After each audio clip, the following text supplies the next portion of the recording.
Bale, itxaron, igokoitu targazek eta listo. Etiketak eta jazta. Hashtag summer, hashtag art, hashtag selfie. Zitzelkatu inglesez nola da? Zitzelkate. School. Karekin, ez? Bale, listo. Bueno, nire izena Maite da, baina gehienek ezagutzen dute nire izen artistikoarekin. Maite. Ilustratzailea naiz, baina beste guztak ere egite ditut. Performance, eskultura, denetari pixka bat. Lehengoa deitu zidaten nola da? Gazte txulo ez?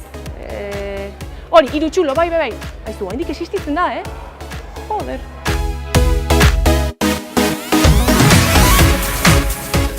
Bueno, euskera oso polita da. Maite dut. Uraltxorra da, ez? Bai, hemen jende askok ezagutzen dago, baina nik netena da, egiten detena mundu guztian ezagutzea, ez? Singapur, Tokio, Quebec, mundu osoan.